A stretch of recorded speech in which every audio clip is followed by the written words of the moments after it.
There are two great battles in 1916 that have come to represent in the popular mind the reality of the Great War.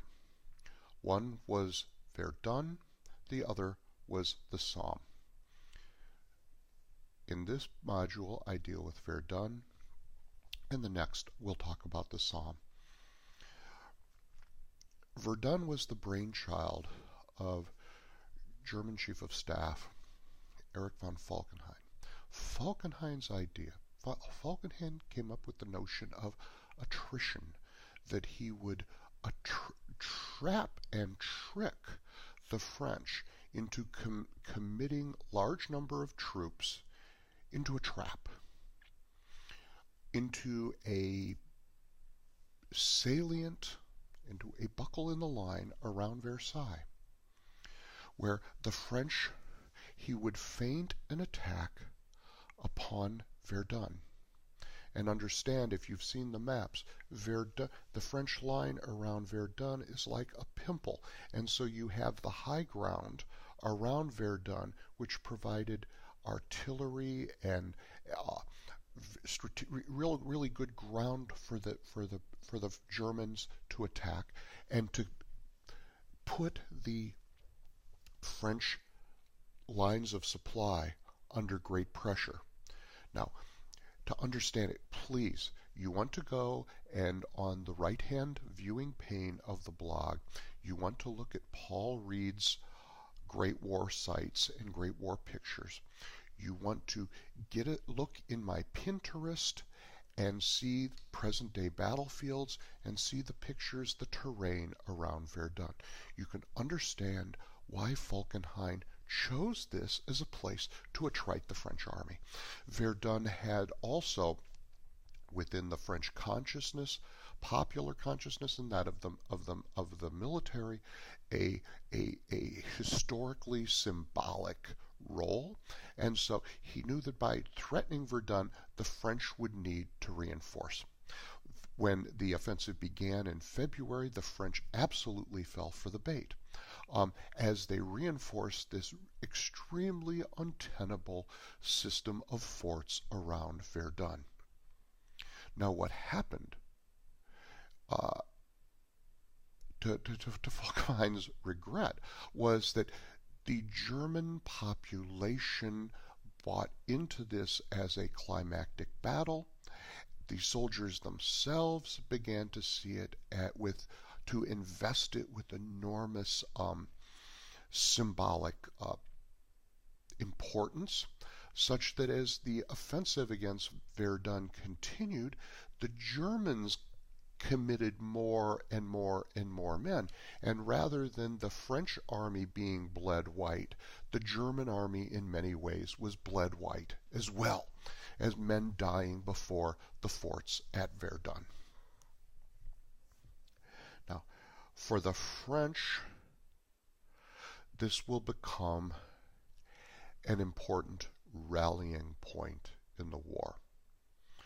The general in charge of the defense of the Verdun forts, Philippe Pétain, later famous as the leader of the president of the Vichy France government, Philippe Pétain will utter the words, "They will not pass." And the French spent enormous resources holding on, soldiers fighting under absolutely horrific circumstances in these concrete bunkers. They held on just barely so they could feel that they had won. Long term, this will have enormous impact on French politics, on Pétain, who will always be a proponent of the defensive, for the building of the Maginot Line, for the betrayal of the French field forces in June of 1940 by Pétain and the defensists. All of this sort of thing will have a long record, but one thing for the French people, what happens is that Verdun becomes a symbol of the war, an absolute French tenacity not to lose. So 1,000,000 men, 1.5 million men will be lost at Verdun, but it creates this symbol of holding on, and that will be tremendously important in the French concept of the war. It matters for the Germans as well, because the Germans will lose so much in this attempt to take Verdun. It will ultimately be Falkenhayn's downfall, and he will be replaced in the next year by Hindenburg, bringing along with him Ludendorff and the rest of the Easterner crowd in favor of a total war option. Was Falkenhayn crazy to try it? No, it was a brilliant idea. Had the Germans not themselves been suckered into losing all these men? While I'm on the Germans, before I want to mention something else, but Verdun in many ways has emerged as a symbol in Germany as well, in post-1945 Germany. And one of the most the German-French reconciliation begun by Charles de Gaulle and Konrad Adenauer, extending through Francois Mitterrand and Helmut Kohl. And they're a beautiful scene. I mean, it's comic almost in a way, of Helmut Kohl and Francois Mitterrand having a joint ceremony of suffering and remembrance at the Verdun Memorial and holding hands. And you have to understand, Mitterrand is a very small man. Kohl was a giant of a man, and they're holding hands. And you look at that, and you might, without knowing the context, and you might just sort of laugh or chuckle. But I think Verdun has emerged in the German consciousness as well as a symbol of suffering, and that is what this war, the suffering of the common man. Not the great politics, not the broad offensives.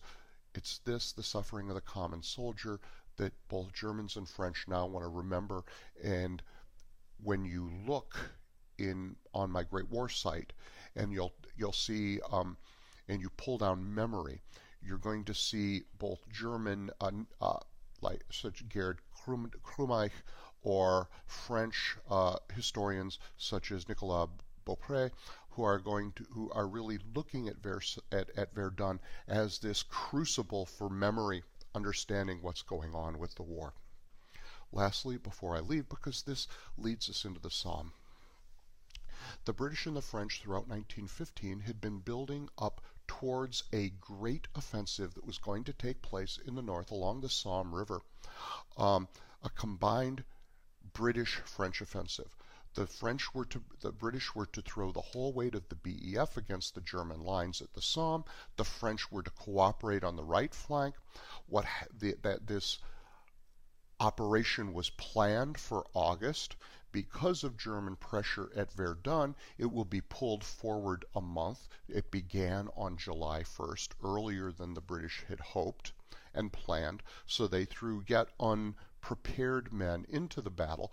The French, and they did this at French urging, because the French needed relief at Verdun. Also because the French were so busy with Verdun, they could not provide all of the troops that could have made the Somme a success.